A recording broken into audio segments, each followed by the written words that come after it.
ഒരു സാഹിത്യ ഫെസ്റ്റാണ് നടക്കുന്നത്.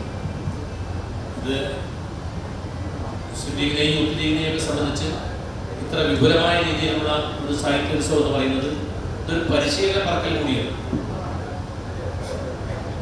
ഇത് വിജയിച്ചാൽ ഇനിയുള്ള കാലം ഈ ഒരു ധാരയെ തുടർന്ന് മുന്നോട്ട് പോകാൻ നമ്മുടെ പുതുതലമുറക്ക് കഴിയുന്നത്. ഇവിടുത്തെ ഒരു പ്രധാന ഇന്നത്തെ ചർച്ചകളിൽ ഒന്ന് ഈ വേദി സജ്ജമാക്കിയിരിക്കുന്നത് തങ്ങളുടെ മലപ്പുറം എന്ന പേരിൽ കേരളത്തിൽ ഇതിഹാസ സമാനമായ ജീവിതം നയിച്ചവരാണ് തങ്ങൾ വംശ പരമ്പര. അതിൽ മലപ്പുറം ജില്ലയിൽ തന്നെ വളരെ പ്രമുഖരായ തങ്ങൾ കുടുംബത്തിൽപ്പെട്ട അനേകം മഹാപുരുഷന്മാർ കടന്നുപോയി. മമ്പുറം തങ്ങളിലൂടെ തുടങ്ങിയതാണ് മലപ്പുറത്തിന്റെ ഒരു രാഷ്ട്രീയമായ തങ്ങൾ ഇടപെടൽ. മമ്പുറം സൈദാലി തങ്ങൾ, അദ്ദേഹത്തിന്റെ പുത്രൻ സൈദ് ഫസൽ തങ്ങൾ, മമ്പുറം തങ്ങൾ നേരിട്ട് യുദ്ധം നയിച്ച ആളാണ്. ബ്രിട്ടീഷുകാർക്കെതിരെ ചെറുതൂരിൽ സൈദ് ഫസൽ തങ്ങൾ അതിന്റെ പേരിൽ നാട് കടത്തപ്പെട്ട ആളാണ്. ബ്രിട്ടീഷ് വിരുദ്ധ പോരാട്ടത്തിന്റെ പേരിൽ അതേ കാലത്ത് തന്നെ ജീവിച്ച പാണക്കാട് സയ്യിദ് ഹുസൈൻ ആറ്റക്കോയ തങ്ങൾ ബ്രിട്ടീഷുകാർക്കെതിരായ പോരാട്ടങ്ങൾക്ക് ആഹ്വാനം നൽകുകയും സമരോത്സുകമായ ഒരു നേതൃത്വം നൽകുകയും ചെയ്തതിന്റെ പേരിൽ വെല്ലൂർ ജയിലിലേക്ക് തമിഴ്നാട്ടിലേക്ക് നാടുകടത്തുകയും വെല്ലൂർ ജയിലിൽ വെച്ച് അദ്ദേഹം മരണപര്യന്തം തടവിൽ ശിക്ഷിക്കപ്പെട്ട് അവിടെ മരണം നൽകുകയും ചെയ്തതാണ്. അത് കഴിഞ്ഞ് നമ്മുടെ ഒരു ജനാധിപത്യത്തിന്റെ വരവുണ്ട്. അപ്പോൾ ഈ ഡെമോക്രസി വന്ന ശേഷം ഉള്ള ഒരു പൊളിറ്റിക്സിന്റെ ലീഡർഷിപ്പ് എന്ന് പറയുന്നത് അതിലായിരുന്നു മഹാനായ പാണക്കാട് സയ്യിദ് PMC പൂക്കോയ തങ്ങൾ വരുന്നത്. പൂക്കോയ തങ്ങൾ സയ്യിദ് ഹുസൈൻ ആറ്റക്കോയ തങ്ങളുടെ പൗത്രനാണ്. പൂക്കോയ തങ്ങൾക്ക് മുന്നേ കേരളത്തിലെ മുസ്ലിം രാഷ്ട്രീയത്തിൽ നിറഞ്ഞിരുന്ന മഹൽ വ്യക്തിത്വമാണ്. മലപ്പുറത്തിന്റെ കേരളത്തിൽ സ്വാധീനം ചെലുത്തിയ മഹൽ വ്യക്തിത്വമാണ് മഹാനായ സയ്യിദ് അബ്ദുറഹിമാൻ ബാഫഖി തങ്ങൾ. അദ്ദേഹം കേരളത്തിലെ മുസ്ലിം ലീഗിന്റെ ഒരു ഇന്ത്യൻ വുമൻ മുസ്ലിം ലീഗിന്റെ ഏറ്റവും ശക്തനായ നേതാവും ഇതിന്റെ ഏറ്റവും വലിയ പ്രകാരകനും അതിനെ വലിയ ജനകീയ പ്രസ്ഥാനമാക്കിയ വ്യക്തിത്വമാണ്. ബാഫഖി തങ്ങളുടെ ഭരണാനന്തരം മുസ്ലിം ലീഗിന്റെ ലീഡർഷിപ്പ് ഏറ്റെടുത്ത് പാണക്കാട് പൂക്കോയ തങ്ങൾ വന്നു. പൊളിറ്റിക്സിലെ നേതൃത്വം എന്നതിനപ്പുറത്തേക്ക് സാമൂഹികവും ആത്മീയവുമായ ഒരു ലീഡർഷിപ്പ് കൂടിയാണ് ഈ പാണക്കാട് കുടുംബത്തിന്റെ സവിശേഷതയായിട്ടുള്ളത്. സാംസ്കാരികമായ ഒരു നേതൃത്വം, ഏത് ഇഷ്യൂവിലും ഇടപെടുകയും അവർക്ക് നിർഭയത്വം, അവർക്ക് ശരണം നൽകുകയും ചെയ്യുക എന്നുള്ളത്. ഇപ്പോൾ ഇവിടെ ഈ വേദിക്ക് പണിത പുറത്തുകൊണ്ട് പോലെ വന്യതയുടെയും ഭയജനകമായ അന്തരീക്ഷത്തിന്റെയും അസ്വസ്ഥതയുടെയും അസഹിഷ്ണുതയുടെയും ലോകത്ത് അവിടെ ഒരു സ്നേഹത്തിന്റെ മുളക്കോട് പണിത് അവിടെ ഈ മനുഷ്യരെ എല്ലാവരെയും, അഭയം അന്വേഷിക്കുന്നവരെ എല്ലാവരെയും ആ സങ്കേതത്തിലേക്ക് കൈപിടിച്ചു കൊണ്ടുവന്ന് ഇരുത്തി എന്നുള്ളതാണ് പാണക്കാട് കുടുംബം ചെയ്തിട്ടുള്ള വലിയ ചരിത്രപരമായ ഇടപെടൽ എന്ന് പറയുന്നത്.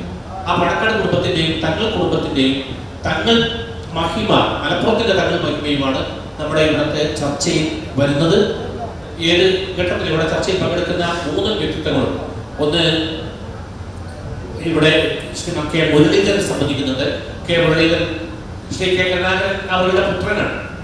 1992 ഡിസംബർ 6 ബാബരി മസ്ജിദ് തകർക്കപ്പെട്ട സമയത്ത് പോലീസ്, കേരളത്തിലെ ഉന്നതരായ പോലീസ് ഉദ്യോഗസ്ഥരൊക്കെ ഒരുമിച്ചിരുന്ന് ആഭ്യന്തര വകുപ്പിന്റെ ചുമതലയുള്ള മുഖ്യമന്ത്രിയുടെ ക്യാബിനിൽ ഒരുമിച്ച് കൂടിയപ്പോൾ മുസ്ലിം ഭൂരിപക്ഷ പ്രദേശങ്ങളിൽ പ്രത്യേകമായ ഒരു പോലീസ് സന്നാഹം ഉൾപ്പെടുത്തണ്ടേ എന്നതായിരുന്നു ചോദ്യം. അതിന് എല്ലാം കൂടിക്കാണ ശേഷം മുഖ്യമന്ത്രി കരുണാകരൻ നൽകിയ മറുപടി, ഞാൻ തങ്ങളുമായി ബന്ധപ്പെട്ടിട്ടുണ്ട്, പാണക്കാട്ടെ വിളിച്ചിരുന്നു, തങ്ങളുമായി സംസാരിച്ചിട്ടുണ്ട്, തങ്ങൾ പറഞ്ഞത് ഒരു പ്രശ്നം ഉണ്ടാവില്ല എന്ന് തങ്ങൾ എനിക്ക് ഉറപ്പ് നൽകിയിരിക്കുന്നു. അതുകൊണ്ട് സാധാരണയിൽ കവിഞ്ഞ ഒരു പോലീസ് നടപടി, ഒരു പോലീസ് സംരക്ഷണവും മുസ്ലിം ഭൂരിപക്ഷ പ്രദേശങ്ങളിലായിട്ട് പ്രത്യേകം വേണ്ട എന്ന് പറഞ്ഞിരിക്കുന്നു. അപ്പോ തങ്ങൾ ഉറപ്പ് നൽകിയിരിക്കുന്നു എന്ന് പറഞ്ഞാൽ അത് വിശ്വസിക്കുന്ന കരുണാകരന് ഉറപ്പ് നൽകുന്ന തങ്ങളും അത് ചേർന്നാണ് ആ ആത്മീയവും രാഷ്ട്രീയവുമായ ഒരു സമന്വയം കേരളത്തിൽ ഉണ്ടായിരുന്നു എന്നതാണ്. അദ്ദേഹത്തിന്റെ പുത്രനാണ് നമ്മളോട് സംസാരിക്കുന്നത്. ഷിയാക്കളുടെ കാലത്ത് അദ്ദേഹത്തിന്റെ ആ യൗവനത്തിന്റെ കാലമാണ്. ആ കേരളത്തിൽ നമ്മോട് സംസാരിക്കുന്നത്. മറ്റൊന്ന് സംസാരിക്കുന്നത് ശ്രീ പന്ന്യൻ രവീന്ദ്രനാണ്. അദ്ദേഹം കമ്മ്യൂണിസ്റ്റ് പാർട്ടിയുടെ നേതാവ്. PK പറഞ്ഞത് ഷിഹാബ് തങ്ങളുടെ ഇടപെടൽ മുസ്ലിം ലീഗിനെ ചേർത്തുകൊണ്ട് അദ്ദേഹം പറഞ്ഞു. ഷിഹാബ് തങ്ങളുടെ ഇടപെടൽ എന്ന് പറയുന്നത് ബാബരി മസ്ജിദ് അനന്തരമായ രാഷ്ട്രീയ സാഹചര്യത്തിലും അല്ലാതെ തീവ്രവാദ ഫാസിസ്റ്റ് ശക്തികൾ തലയെടുത്തപ്പോഴും ഷിഹാബ് തങ്ങളുടെ ഇടപെടൽ അതിന്റെ മേൽ കുളിർമഴ പെയ്യിക്കുന്നത് പോലുള്ള അനുഭവമായിരുന്നു. അതിൽ പെടാതെ കേരളത്തെ കാത്തതാണ് ഷിഹാബ് തങ്ങളുടെ രാഷ്ട്രീയ പാരമ്പര്യം, രാഷ്ട്രീയ നേതൃത്വം എന്ന് കർമ്മഗിരി കാലത്താണ് ഷിഹാബ് തങ്ങൾ ജീവിച്ചിരിക്കുന്ന കാലത്ത് ഇതേ പുസ്തകത്തിൽ തന്നെ CPI നേതാവ് ശ്രീ PK വാസുദേവൻ പറയുന്നുണ്ട്. ആ കാലഘട്ടത്തിന്റെയൊക്കെ, അതായത് പാണക്കാട് പൂക്കോയ തങ്ങൾ സീതബ്രഹ്മൻ ബാബു തന്നെ ഐക്യകക്ഷി സ്ഥാപിക്കുകയും പാണക്കാട് മുഖോയത്തങ്ങൾ ഐക്യകക്ഷിയുടെ നേതാവായിരിക്കുകയും മുഖോയത്തങ്ങളുടെ കാലശേഷം ഐക്യമുന്നണിയുടെ കേരളം ഭരിക്കുന്ന ഐക്യമുന്നണിയുടെ നേതാവായി കുറച്ചു കാലം സൈഡ് മുഹമ്മദ് അലി ഷിഹാബ് നിയമിച്ചിരിക്കുകയും ചെയ്തിരുന്ന ഘട്ടത്തിൽ മുതൽ ഷിഹാബ് തങ്ങളുമായി അടുത്ത ബന്ധം പുലർത്തിയ ശ്രീ രവീന്ദ്രൻ അവരിലാണെന്ന് സംസാരിക്കുന്നത്. അതുപോലെ തന്നെ മറ്റൊരാൾ മുഖോയത്തങ്ങളുടെയും CH പിന്നെ ഷിഹാബിന്റെയും ജനറൽ സെക്രട്ടറിയായി പ്രവർത്തിച്ചിട്ടുള്ള മഹാനായ ശ്രീ ചുമതുകാര സാഹിബ് ശ്രീ MK മുനീർ സാഹിബാണ്. എന്താണ് പാണക്കാട് പൂർവ്വ കേരളത്തിലെ സാമൂഹിക സാംസ്കാരിക പഠനത്തിന് നൽകിയത് എന്ന ഇതിനെ കുറിച്ച് അവർ സംസാരിക്കും. ഞാൻ ഇവിടെ നമ്മുടെ ഒരു വളരെ പരിമിതമായ സമയമായതുകൊണ്ട് മറ്റ് ഭാഗങ്ങളിലേക്ക് ഒന്നും പോകുന്നില്ല. ഇവിടെ ഒരു സാംസ്കാരിക സാഹിത്യ ഉത്സവം കൂടിയാണ്. ശ്രീ MT വാസുദേവൻ നായർ സ്മരിക്കുകയാണ്. MT വാസുദേവൻ നായർ പറഞ്ഞു, ഒരു തീക്കൊള്ളി കൊണ്ട്, ഒരു ബീഡിക്കുറ്റി കൊണ്ട് ഒരു കുടിലും തീ വെക്കാം, ഒരു തീക്കൊള്ളി കൊണ്ട് ഒരു തീപിടുത്തം ഉണ്ടാക്കാൻ കഴിയും. അങ്ങനെ എത്ര മേൽക്കൂരകൾ കത്തി വെട്ടികളാകും. പക്ഷേ മേൽക്കൂരകൾ കത്തി വെട്ടികളാകുന്ന കാലത്ത് സമാധാനത്തിന്റെ മേൽക്കൂരകൾ പണിയുക എന്ന മഹാദൗത്യം നിർവഹിച്ച മഹാപുരുഷന്റെ പേരാണ് സയ്യിദ് മുഹമ്മദ് അലി ശിഹാബ് എന്നത് MT വാസുദേവൻ നായർ പറയുകയുണ്ടായി. ആ MTയുടെ ഓർമ്മയെ പങ്കുവെച്ചുകൊണ്ട് തന്നെ ഇതിൽ ഈ നമ്മുടെ ഒരു ക്രമപ്രകാരം ഇതിൽ ആദ്യം സംസാരിക്കുന്നതിന് വേണ്ടി ഡോക്ടർ MK മുനീർ സാഹിബിനോട് അഭ്യർത്ഥിക്കുന്നു.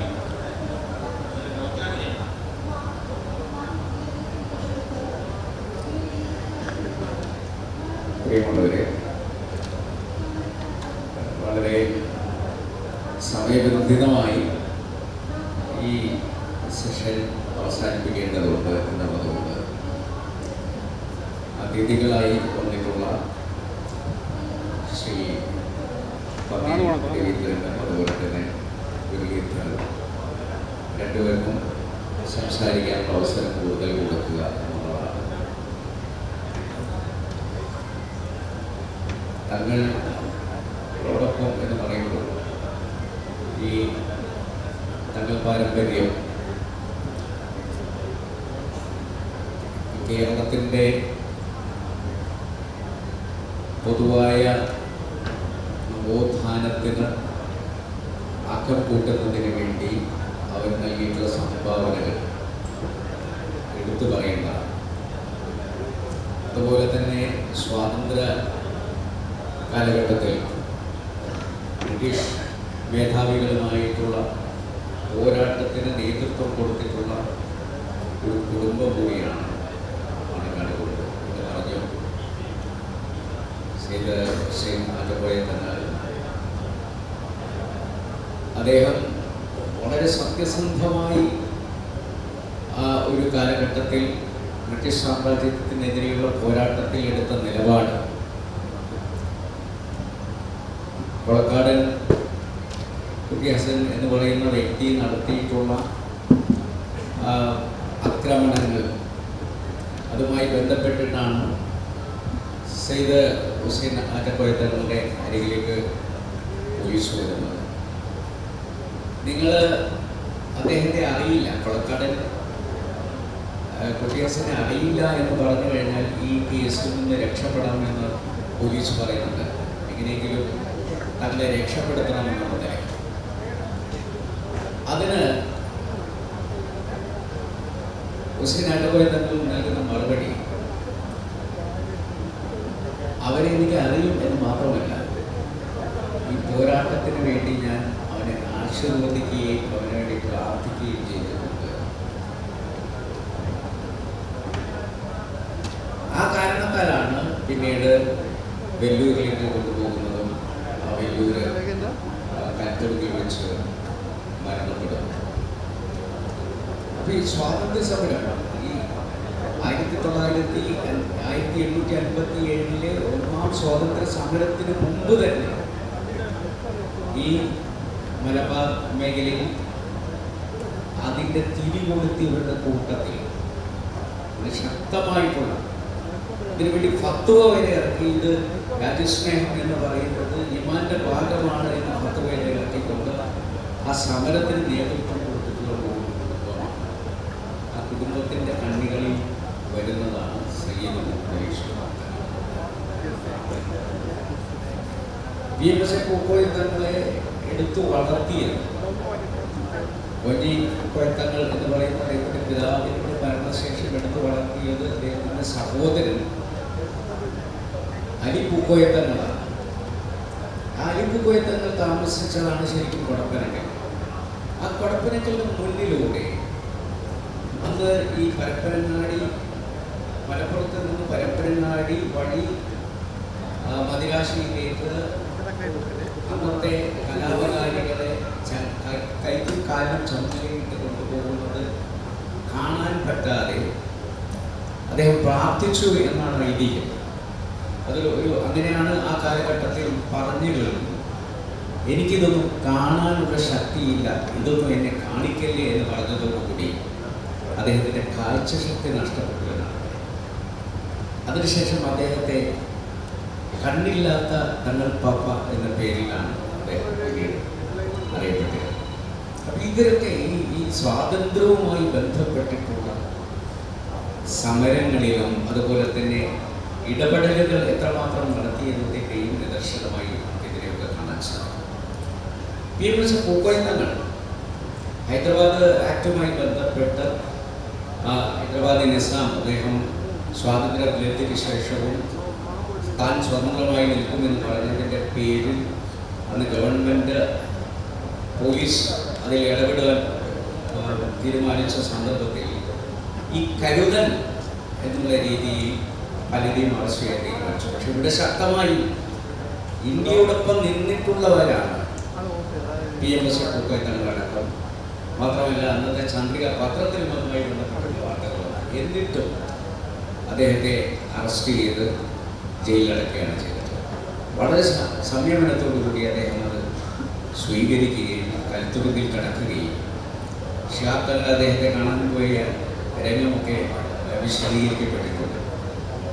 അങ്ങനെ ഈ ഒരു ബന്ധം നിലനിർത്തിക്കൊണ്ട് എപ്പോഴും ഈ രാജ്യത്തിന് വേണ്ടി നിന്നിട്ടുള്ള ആളുകളാണ്. അതുകൊണ്ടാണ് ഷിഹാബ് തങ്ങൾ ബാബറി മസ്ജിദിൻ്റെ വിഷയം വന്നപ്പോൾ അദ്ദേഹത്തിന് അങ്ങനെയൊരു നിലപാടല്ലാതെ നിലപാടെടുക്കാൻ പാരമ്പര്യം പരിശോധിച്ച് കഴിഞ്ഞാൽ സാധിക്കില്ല എന്നുള്ളതാണ്.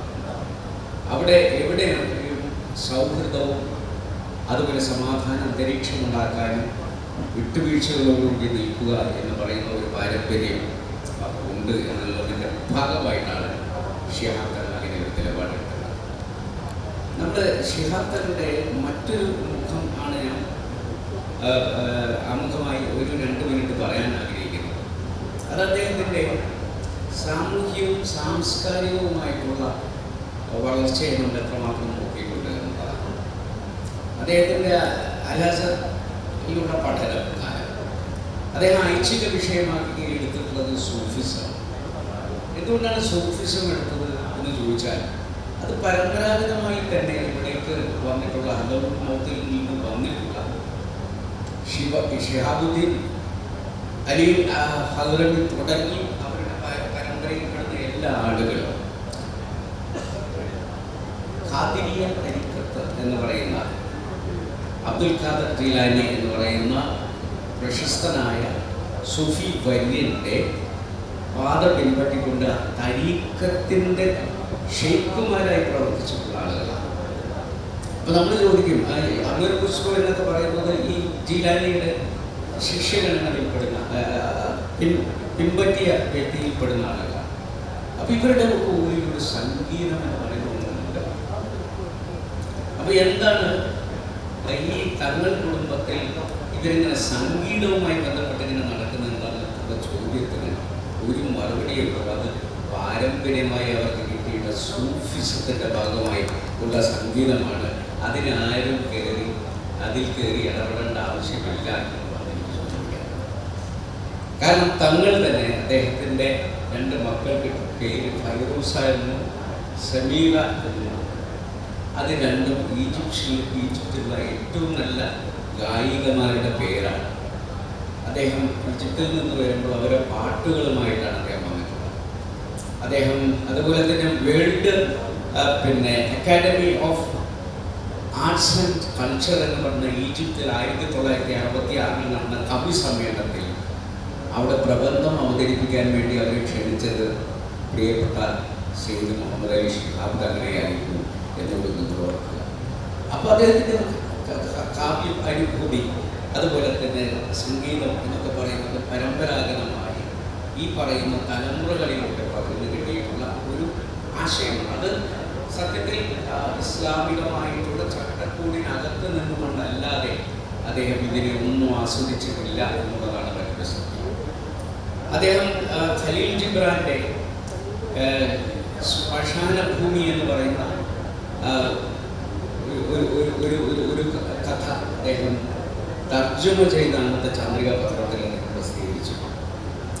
അന്നത്തെ ലോകത്ത് നടക്കുന്ന എല്ലാ മാറ്റങ്ങളെ കുറിച്ചുമുള്ള ലേഖന പരമ്പരകൾ അദ്ദേഹം ചന്ദ്രികയിൽ എഴുതിയിട്ടുണ്ട്. ഇപ്പം മോയിൻകുട്ടി വൈദ്യരുമായി ബന്ധപ്പെട്ടിട്ട് അദ്ദേഹം മോയിൻകുട്ടി വൈദ്യ സ്മാരക സമിതിയുടെ അധ്യക്ഷനായി പ്രവർത്തിച്ചിട്ടുണ്ട്. 1975 കാലഘട്ടത്തിൽ അദ്ദേഹമാണ് ഭൂമി എടുക്കുന്നതിന് വേണ്ടി മോയിൻകുട്ടി വൈദ്യരുടെ പേരക്കുട്ടികളുമായി സംസാരിച്ച് ആ ഭൂമി ലഭ്യമാക്കുന്നതിന് വേണ്ടിയിട്ടുള്ള ആദ്യത്തെ പ്രവൃത്തികൾ ആരംഭിച്ച അദ്ദേഹമാണ്. അപ്പോൾ മോയിൻകുട്ടി വൈദ്യർ സ്മാരകം എന്ന് പറയുന്നത് യഥാർത്ഥത്തിൽ സയ്യിദ് മുഹമ്മദ് അലി ശിഹാബ് തങ്ങൾക്ക് കൂടിയുള്ള ഒരു സ്മാരകമാണ്. കാരണം അദ്ദേഹം ആ സാഹിത്യത്തെ, അറബി മലയാളം എന്ന് പറയുന്ന സാഹിത്യത്തെ പോഷിപ്പിക്കുന്നതിന് വേണ്ടി അദ്ദേഹം എടുത്തിട്ടുള്ള ശ്രമഫലമായിട്ടാണ് ഇങ്ങനെയുള്ള ഒരു സ്ഥാപനം കൊണ്ടുവന്നത്.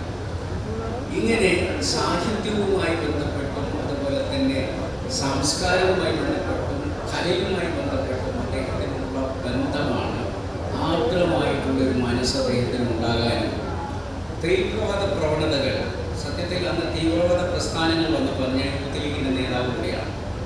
അന്ന് ഞങ്ങൾ അദ്ദേഹത്തോട് ഇത് സംസാരിച്ചപ്പോൾ അദ്ദേഹം ഒരു കാരണവശാലും തീവ്രവാദത്തിന് കീഴടങ്ങുന്ന പ്രശ്നമല്ല മുസ്ലിം ലീഗ്. ഇതിലുള്ള ചെറുപ്പക്കാരെ മുഴുവൻ പോയി അവസാനം 10 പേരാണ് ലീഗിൽ അവശേഷിക്കുന്നത്. ആ 10 പേരെയും കൊണ്ട് ഞാൻ മുന്നോട്ട് പോകും എന്ന് പറഞ്ഞ ശിഹാബ് തങ്ങളുടെ അന്നത്തെ പ്രവർത്തനമാണ് മുസ്ലിം ലീഗിന് ഇത്രയും വലിയൊരു യശസ്സുണ്ടാക്കി കൊടുത്തത് എന്ന് സൂചിപ്പിക്കാൻ ആഗ്രഹിക്കുകയാണ്. ഇനി ഇതുമായി ബന്ധപ്പെട്ട് നമ്മളോട് സംസാരിക്കുന്നതിന് വേണ്ടി പ്രിയപ്പെട്ട പന്നിയൻ രവീന്ദ്രൻ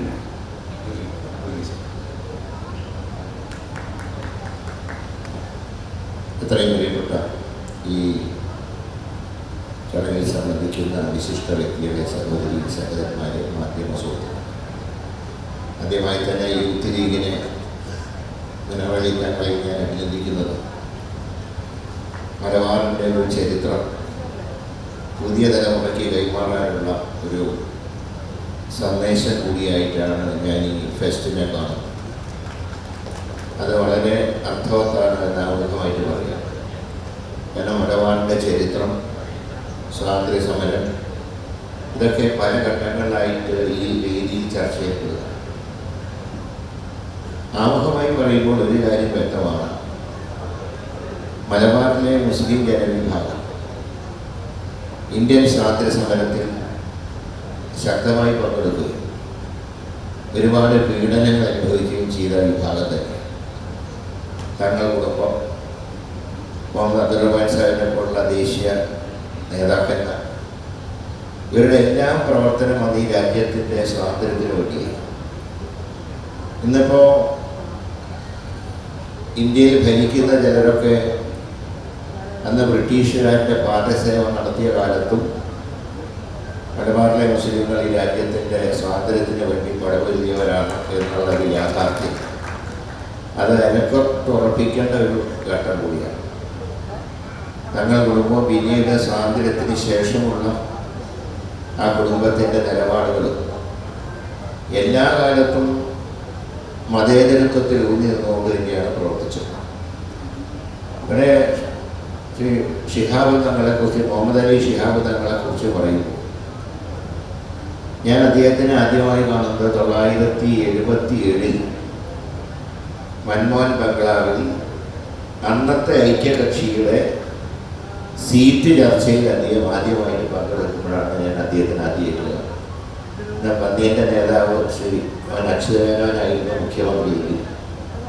ആ തെരഞ്ഞെടുപ്പിൽ അദ്ദേഹം മത്സരരംഗത്തില്ല എന്നുള്ള കാരണം കൊണ്ട് തന്നെ മന്ത്രിസഭയിലെ രണ്ടാമനായിരുന്ന കെ കരുണാകരൻ്റെ വസതിയിലാണ് സീറ്റ് വിഭജന ചർച്ചകളൊക്കെ നടത്തിയത്. PKയുടെ അന്ന് അതിൻ്റെ നേതാക്കളായിരുന്ന PKV, വെളിയം ഭാർഗവ്, ഇവരൊക്കെയാണ് എം എ പോയിരുന്നത്, ഇവരൊക്കെയാണ് സീറ്റ് ചേർത്തിരുന്നത്.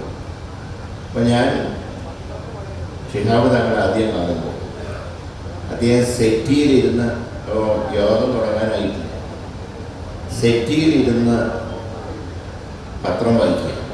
അപ്പോൾ സാധാരണ പിന്നീട് അദ്ദേഹത്തിനൊക്കെ സ്ഥിരം തൊപ്പി വെച്ചിട്ടാണ്. എന്നവിടെ ഇരിക്കുമ്പോൾ അദ്ദേഹത്തിൻ്റെ നിലയിൽ തൊപ്പിയില്ല, അങ്ങനെ പത്രം വായിച്ചുകൊണ്ടിരിക്കുക. അപ്പം ഞാൻ നോക്കുമ്പോൾ ഞാൻ ഷെയ്ഖ് അബ്ദുറഹ്മാൻ ബാഫക്കി തങ്ങളെയും PMSA പൂക്കോയ തങ്ങളെയൊക്കെ ഞാൻ കണ്ടിട്ടുണ്ട്. അപ്പം അങ്ങനെയുള്ള രണ്ട് പ്രഗത്ഭമതികൾ ഇരുന്ന കസാലയിൽ ഒരു സുമുഖനായ ചെറുപ്പക്കാരനെ കണ്ടപ്പോൾ, അന്ന് ഹൈസ്കൂൾ വിദ്യാർത്ഥിയായിരുന്നു എനിക്ക് അദ്ദേഹത്തിനോട് ഒരു ആകർഷണം തോന്നുന്നത്.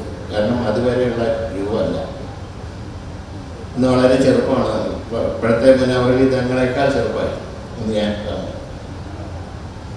അതിനുശേഷം പിന്നീട് അദ്ദേഹവുമായി പലതവണ അടുത്തിടപഴകാൻ കഴിയും. പക്ഷേ തങ്ങളെക്കുറിച്ച് പറയുമ്പോൾ ഒരു കാര്യം എടുത്തു പറയേണ്ടത്, ഇവിടെ ഇതിൻ്റെ മോഡറേറ്ററും സൈദലവി അതുവരെ മുനീറും പറഞ്ഞ കാര്യം, ഒരിക്കലും തങ്ങളെ മറക്കാൻ കഴിയാത്തത് 1992 ഡിസംബർ 6 ഉണ്ടായ ബാബറി മസ്ജിദിൻ്റെ തകർച്ചയെ തുടർന്നുണ്ടായ അദ്ദേഹത്തിൻ്റെ ആത്മനിയന്ത്രണവും സ്വന്തം സമുദായത്തിന് വികാരങ്ങൾ കൈമപ്പെടാതെ പരിപാലിച്ചതുമാണ് ചരിത്രത്തിൽ മുഹമ്മദ് അലി ശിഹാബ് തങ്ങൾ എന്ന് പറയുമ്പോൾ ഭാവി തലമുറ സ്മരിക്കുക എന്ന് അടിവരയിട്ടാണ് പറയുന്നത്. അന്ന് സത്യം പറഞ്ഞാൽ ഞങ്ങളൊക്കെ അന്ന് വളരെ ഭയപ്പാട്ടായിരുന്നു. അന്ന് ഞാൻ പാർലമെന്റ് സമ്മേളനം നടക്കുക, അപ്പോഴാണ് ഈ സംഭവം അറിയുന്നത്. ഡിസംബർ 7 പാർലമെന്റിൽ ചെല്ലുമ്പോൾ ആകെ ഒരു ഭയാനകമായിട്ടുള്ള അന്തരീക്ഷമാണ്. സ്വാഭാവികമായിട്ടും അന്ന് എല്ലാവരും ചർച്ച ചെയ്യപ്പെട്ടിരുന്ന കേരളത്തിലെ വിഷയങ്ങളായിരുന്നു. കേരളത്തിൽ മുസ്ലിം ലീഗ് കോൺഗ്രസ് ഉൾപ്പെട്ട ഒരു ഗവൺമെൻറ് ആയിരുന്നു. അന്ന് അതിനെക്കുറിച്ചൊക്കെയായിരുന്നു ചർച്ച. അന്ന് വളരെയധികം സെർട്ട് സാഹചര്യമൊക്കെ ശോഭിച്ചു നിൽക്കുകയാണ് ഞാൻ ചെയ്തത്. പക്ഷെ അന്ന് ഇതിനെ നിയന്ത്രിക്കാൻ കേരളത്തിൽ ശക്തനായ മുഖ്യമന്ത്രിയായ ശ്രീ K. കരുണാകരന് കഴിഞ്ഞത് ശിഹാബ് തങ്ങളുടെ കലവറയില്ലാത്ത പിന്തുണയായിരുന്നു എന്നുള്ളത് യാഥാർത്ഥ്യം, ചരിത്ര സത്യം. അന്ന് തങ്ങളുടെ ഒരു വാചകം ഞാനിപ്പോൾ ഓർക്കുക. തങ്ങൾ പറഞ്ഞു കോൺഗ്രസിൻ്റെ ഭാഗത്ത് തെറ്റ് പറ്റിയിട്ടുണ്ട്, പള്ളി സംരക്ഷിക്കാൻ കഴിയാത്ത ഒരു തെറ്റ് കോൺഗ്രസിന് സംഭവിച്ചു.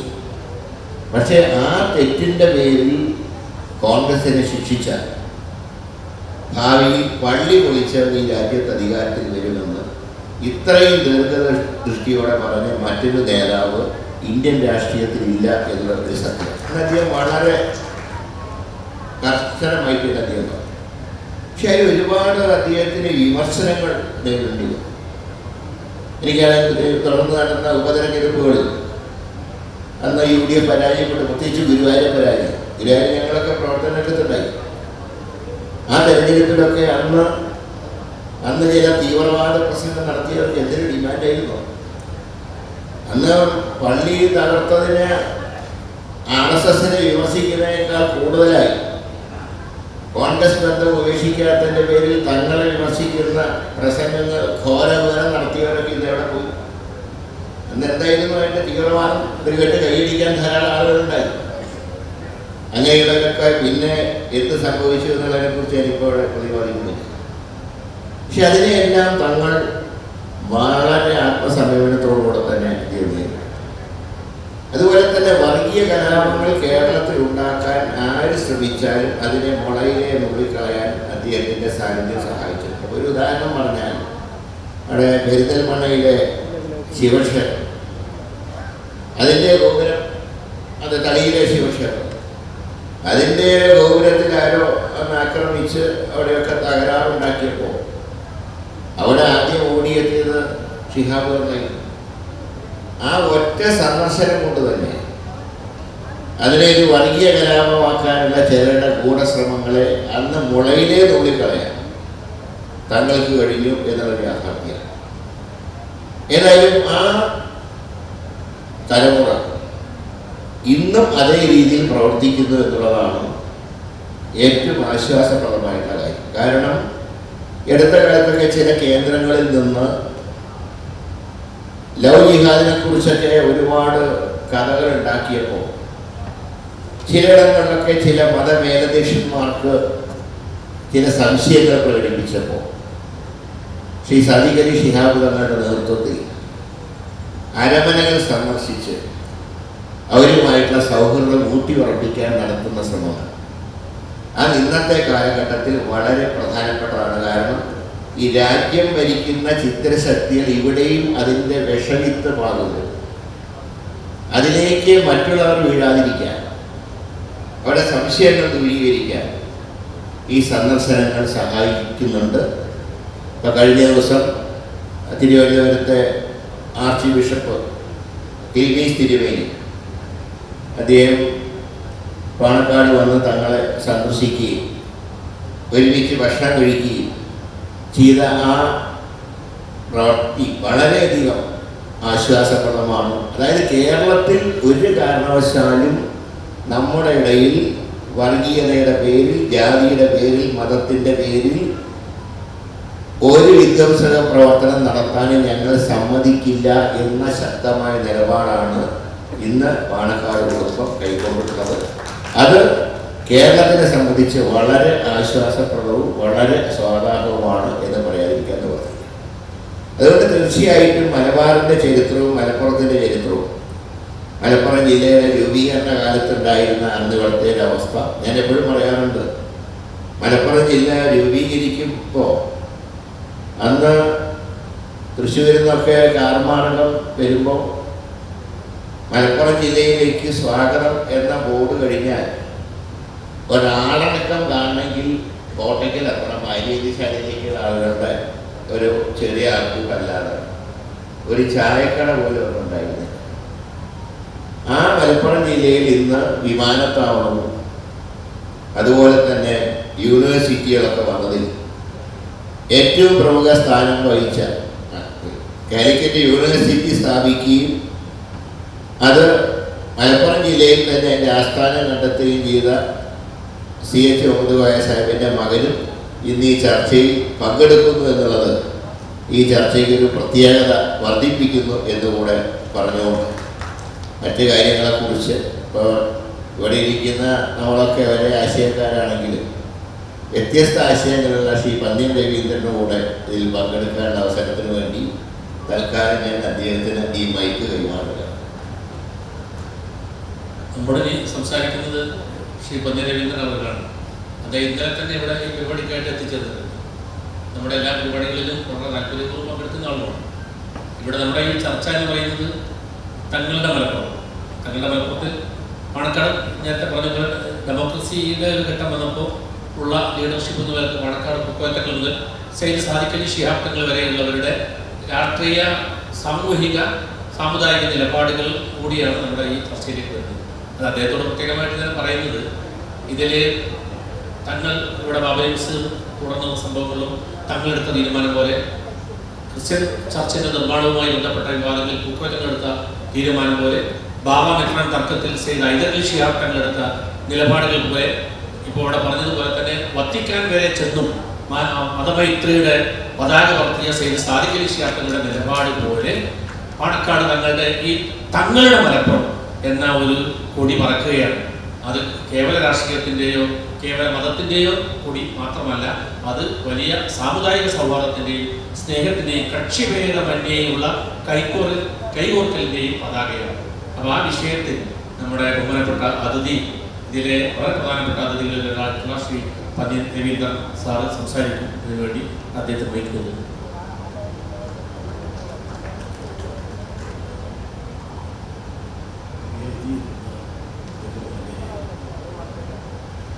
സദസ്സുള്ള സഹോദരി സഹോദരന്മാരെ, രണ്ട് പ്രധാനപ്പെട്ട ചർച്ചകളിലും കഴിഞ്ഞു. ഈ പരിപാടി സംഘടിപ്പിച്ചാൽ ഇതിൻ്റെ ഭാരവാഹികളെ എങ്ങനെ അഭിനന്ദിക്കണമെന്ന് അത്രമാത്രം ഫലപ്രദമായ ഒരു പരിപാടിയാണ് സംഘടിപ്പിച്ചത്. അതിന് കാരണം ഇത് സംഘടിപ്പിച്ച ചെറുപ്പക്കാർ നമ്മുടെ നാടിൻ്റെ പൂർവ്വകാല ചരിത്രം കൂടി പഠിക്കുന്നു എന്നാണ്. മലപ്പുറത്തിനൊരു വലിയ ചരിത്രമുണ്ട്. ആ ചരിത്രം പലപ്പോഴും നമ്മൾ വിസ്മരിക്കുക. ആ ചരിത്രത്തിൽ പ്രധാനമായി സാമ്രാജ്യത്വ വിരുദ്ധ പോരാട്ടത്തിൻ്റെ ചരിത്രം. സാമ്രാജ്യത്വ വിരുദ്ധ പോരാട്ടം എന്ന് പറഞ്ഞാൽ നമ്മുടെ രാജ്യത്തിൻ്റെ ചരിത്രരേഖകളിൽ ഇന്ന് താമസിച്ചില്ല. അതാരും ഇപ്പോൾ പറയുന്നില്ല. സാമ്രാജ്യത്വത്തിനെതിരായി ഏറ്റവും ശക്തമായി പോരാടിയ പോരാളികൾ മലപ്പുറത്തെ മാപ്പിള മക്കൾ. 1921 അതാണ് മലപ്പുറത്ത് നടന്ന കാർഷിക വിപ്ലവം. ആ സമരത്തിൽ ഇവിടെ പോരാടിയത് എല്ലാ ഭാഗത്തുമുള്ളവരെ ജന്മിമാർക്കെതിരായിട്ടാണ്. ആ പോരാട്ടം മാപ്പിള ലഹള എന്ന മുദ്രകുത്തി അടിച്ചമർത്താൻ ശ്രമിച്ചു ബ്രിട്ടീഷുകാർ. അതിനെതിരായി പോരാടിയ പോരാട്ടത്തിൻ്റെ നായകന്മാരാണ് അലി മുസലിയാരും നമ്മുടെ എല്ലാം മനസ്സിൽ എന്നും നിൽക്കുന്ന മലപ്പുറത്തെ മാപ്പിള മക്കളെ നയിച്ച നേതാക്കൾ. ആ നേതാക്കന്മാരുടെ കൂട്ടത്തിൽ നമുക്ക് പറക്കാൻ കഴിയാത്ത ഈ പോരാട്ടത്തിന് നേതൃത്വം കൊടുക്കുന്നതിന് മുമ്പ് തന്നെ ആ നേതാക്കന്മാരൊരു തീരുമാനമെടുത്തിരുന്നു. എന്താ തീരുമാനം? ബ്രിട്ടീഷുകാരുടെ പടയാളികൾ ഈ മണ്ണിൽ കാലം കുത്തില്ല, ലക്ഷ്മണ രേഖ വരച്ചു, ഇതിനിങ്ങോട്ട് കടന്നാൽ എൻ്റെ കഥ കഴിഞ്ഞു. അതുപോലൊരു പോരാട്ടം ലോക ചരിത്രത്തിൽ എവിടെയെങ്കിലും ഉണ്ടോ? ബ്രിട്ടീഷുകാരുടെ പട്ടാളക്കാർ ആയുധവുമായി വരുമ്പോൾ ആ ആയുധവുമായി വരുന്ന പട്ടാളക്കാരോട് നിൽക്കവിടെ, ഇവിടെ കടക്കാൻ അധികാരമില്ല. 3 മാസക്കാലം മാത്രമാണ് നിർത്തി. അത് ഈ നാട്ടിൻ്റെ ചരിത്രത്തിലെ ഏറ്റവും പ്രധാനപ്പെട്ട രേഖയാണ്. അവിടുന്ന് തുടങ്ങി ഈ നാട്ടിൽ നടന്ന ഒരുപാട് സമരങ്ങൾ. ആ സമരത്തിൽ ഒന്നാണ് ഖിലാഫത്ത് പ്രസ്ഥാനവുമായി ബന്ധപ്പെട്ടുകൊണ്ടാണ് നമ്മുടെ 21 ഇവിടുത്തെ കാർഷിക കലാപം നടന്നത്. മഹാത്മാഗാന്ധി അവിടുന്ന് ആവശ്യപ്പെട്ടു, ഞാൻ അങ്ങോട്ട് വരാം, അതിനുമുമ്പ് ഖിലാഫത്തിൻ്റെ നേതാക്കന്മാർ അവിടെ പോകണം. അപ്പോഴാണ് ഈ സംഭവങ്ങൾ ഇവിടെ ഉണ്ടായത്. എന്താ ഉണ്ടായത്? നമുക്കെല്ലാം അറിയാലോ, നമ്മുടെ നാട്ടിൻ്റെ ഏറ്റവും വലിയ വിപ്ലവകാരി എന്ന് പറയുന്നത് നമ്മുടെ കമ്മ്യൂണിസ്റ്റുകാർ പറയുന്ന വിപ്ലവകാരിയുണ്ട്. ഏതാ? ധീര രക്തസാക്ഷി, വെടികൊണ്ട് മരിക്കുന്ന രക്തസാക്ഷിയാണ് അല്ലേ? അതാണല്ലോ.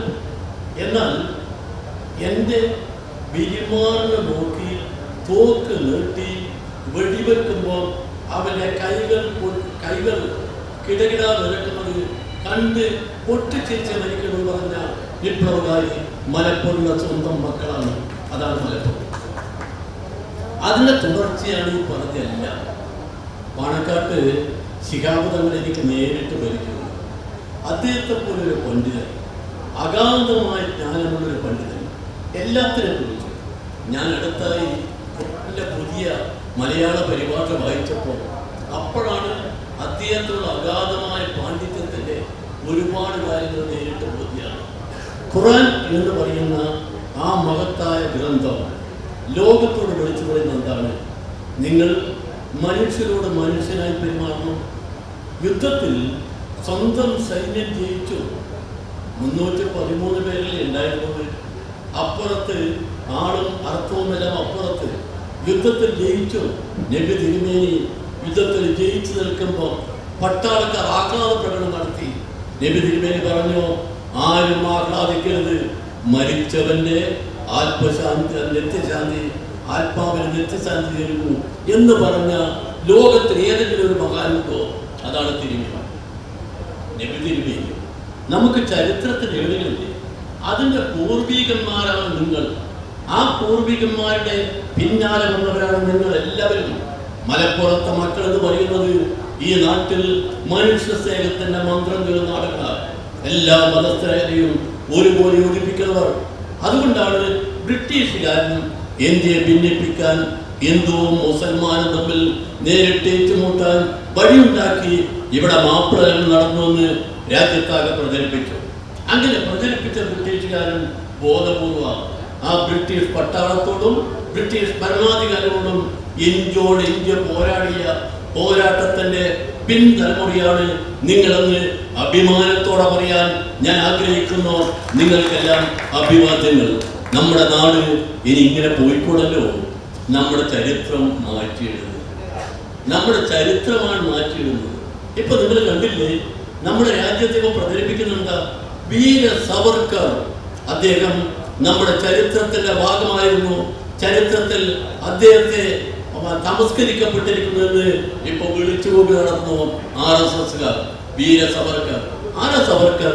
മഹാത്മാഗാന്ധിയെ കൊല്ലാൻ വേണ്ടി ഗൂഢാലോചന നടത്തിയ കേസിലെ 1-ാം പ്രതി. ബ്രിട്ടീഷുകാരുമായി സന്ധി ചെയ്തുകൊണ്ട് മഹാത്മാഗാന്ധിയെ കൊല്ലാൻ വേണ്ടി പ്ലാൻ ഇട്ട 1-ാം പ്രതി അതാ വീര സവർക്കർ. ആ വീര സവർക്കറെ കുറിച്ച് അന്ന് ആഭ്യന്തരമന്ത്രി പട്ടേൽ പറഞ്ഞു, അവനാ 1-ാം പ്രതി. ആ സവർക്കറെ ഇപ്പൊ പൂജിക്കുന്നു. അതാണ് ഇന്ത്യ മഹാരാജ്യം. ചരിത്രത്തിൽ പലതും വിസ്മരിച്ചു. അതാ രാജ്യം ഭരിക്കുന്ന ആള് പറയുന്നത്. എന്താ വിസ്മരിച്ചിരിക്കുന്നത്? നമ്മുടെ ചരിത്രത്തിലെ യഥാർത്ഥ കാര്യങ്ങളിൽ അവരില്ല. പണ്ട് സുഷമാ സ്വരാജ് പാർലമെന്റിൽ പറഞ്ഞൊരു വാക്കുണ്ട്, നമ്മുടെ ഇന്ത്യയുടെ ചരിത്രത്തിൽ നമ്മളില്ല. കാരണം എന്താ? നമുക്ക് ഭരിക്കാൻ സന്ദർഭം കിട്ടിയില്ല. ഇപ്പം സന്ദർഭം കിട്ടി. അതുകൊണ്ട് നമ്മുടെ ചരിത്രത്തിന്റെ ഭാഗമാക്കണം എന്ന് പറഞ്ഞാൽ, എന്റെ പിതാവിന്റെ കാലത്തുള്ള നടന്ന സംഭവത്തിൽ ഞാൻ ഇങ്ങനെ ഒരു കക്ഷിയാവുമോ? ഞാൻ ഇങ്ങനെ ചരിത്രത്തിന്റെ ഭാഗമാവും? ചരിത്രത്തെ ഇല്ലാത്ത കാര്യം തിരികെ ചേർക്കലാണ്. അതാണ് RSS ആടിനെ പട്ടിയാക്കുന്നവരല്ലേ. അതുപോലുള്ള ഒരു ചിന്ത രാജ്യത്താകെ വളർത്തിക്കൊണ്ടുവരാൻ RSS ശ്രമിക്കുമ്പോൾ നമ്മുടെ രാജ്യത്തിലെ ഭരണാധികാരികൾ ഇവിടെ എല്ലാവരും ഭരണഘടനയും എല്ലാം നീതിന്യായ ബന്ധങ്ങളുമെല്ലാം തകർക്കാൻ ശ്രമിക്കുമ്പോൾ മലപ്പുറത്ത് മാപ്പിള മക്കൾ നടന്ന ഈ വലിയ പോരാട്ടത്തിന്റെ പിൻതലമുറക്കാർ നിങ്ങൾ നടത്തുന്ന ഈ സമരം, ഈ കൂട്ടായ്മ യഥോചിതമാണ്, സാന്ദർഭികമാണ്. ഈ കൂട്ടായ്മ സംഘടിപ്പിച്ച എല്ലാവരെയും ഞാൻ ഒന്നുകൂടി അഭിവാദ്യം ചെയ്തുകൊണ്ട് ഞാൻ നിർത്തട്ടെ. നമുക്ക് ഒരുമിച്ച് പോകാം. നമ്മുടെ ഇന്ത്യ ഒന്നാണ്, കേരളം ഒന്നാണ്. നമ്മൾ ദൈവത്തിന്റെ സ്വന്തം നാട്ടുകാരാ. അതുകൊണ്ട് നമുക്ക് ഒരുമിച്ച് പോകാം. പാണക്കാട്ട് കുടുംബം ഇവിടെ ചെയ്ത ഏറ്റവും വലിയ സേവനം, അതുപോലെ തന്നെ തങ്ങൾ കുടുംബം നമ്മുടെ നാട്ടിൽ ചെയ്ത കാര്യങ്ങൾ ഇവിടെ മുറിയെ വിസ്തരിച്ച് പറഞ്ഞു. അതുപോലെ തന്നെ മുരളീധരൻ പറഞ്ഞു. കൂടുതൽ കാര്യങ്ങൾ ഞാൻ പറയുന്നില്ല. ഇതിൽ പങ്കെടുക്കാൻ കഴിഞ്ഞത് ഒരു ധന്യ മുഹൂർത്തമായി ഞാൻ കണക്കാക്കുന്നു. ഒന്നുകൂടി നന്ദി, നന്ദി, നന്ദി. മുസ്ലിം യൂത്ത് ലീഗിന്റെ സംസ്ഥാന അധ്യക്ഷനും ഈ സാഹിത്യോത്സവത്തിന്റെ സാരഥ്യം വഹിക്കുന്ന ബഹുമാന്യ വ്യക്തിത്വമായ സെയ്ദ് മുനവർ ശിഹാബ് തങ്ങൾ സംസാരിക്കും. ഈ ഒരു ടീമിൽ നിന്നുകൊണ്ട് എനിക്ക് സംസാരിക്കാൻ പ്രയാസം തരണം. തങ്ങളുടെ മലപ്പുറം എന്ന് പറയുമ്പോൾ ഞങ്ങളുടെ മലപ്പുറമാണ്. അതിനെക്കുറിച്ച് ഞാൻ പറയുമ്പോൾ അതിന് ഒരു അനൗചിത്യമുണ്ട്. ഇവിടെ വിശദമായി പ്രമുഖരായിട്ടുള്ള ആളുകൾ അത് ആധികാരികമായി ഇവിടെ പറഞ്ഞു കഴിഞ്ഞു. ഞങ്ങൾ പൂർവരായിട്ടുള്ള നമ്മുടെ പിതാക്കന്മാർ അവർ രാഷ്ട്രീയത്തോട് ചേർന്ന് ഇതൊരു ജനാധിപത്യ രാജ്യമാണ്. ഈ ജനാധിപത്യ വ്യവസ്ഥയുടെ മാത്രമാണ് ഒരു സാമൂഹിക പുരോഗതി കൈവരിക്കൂ എന്നുള്ളത് മനസ്സിലാക്കിക്കൊണ്ടാണ് രാഷ്ട്രീയം അതിൻ്റെ റെസ്പോൺസിബിലിറ്റി, ആ ഒരു രാഷ്ട്രീയം പൂർണ്ണമായ രീതിയിൽ ഇവിടെ നടപ്പിലാവുമ്പോൾ മാത്രമാണ് സമൂഹത്തിൽ പുരോഗതി കൈവരിക്കുള്ളൂ എന്നുള്ളത് മനസ്സിലാക്കിക്കൊണ്ടാണ് അതിനോടൊപ്പം ചേർന്നത്.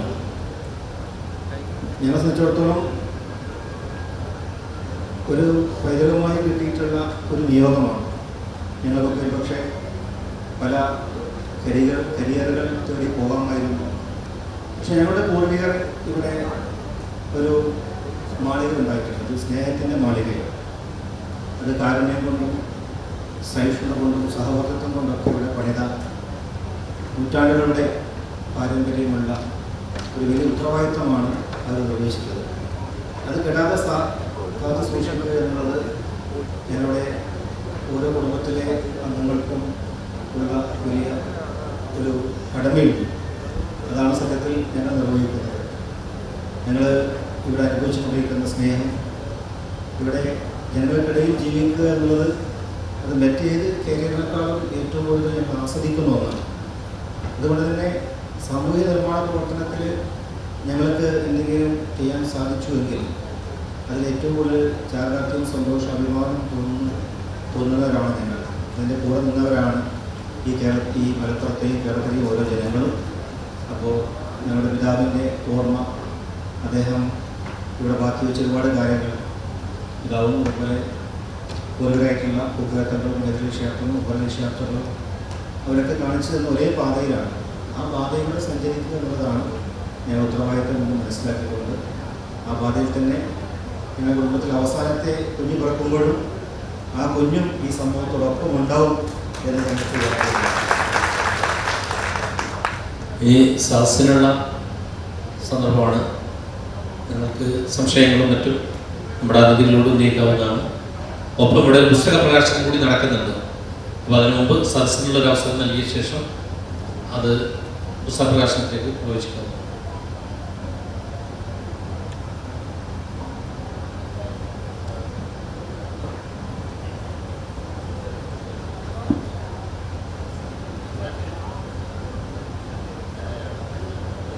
ചോദ്യോത്തര വേളയാണ്. നിങ്ങൾക്ക് അവരോട് സംസാരിക്കാനോ ചോദിക്കാനോ ഉണ്ടെങ്കിൽ ചോദിക്കാം.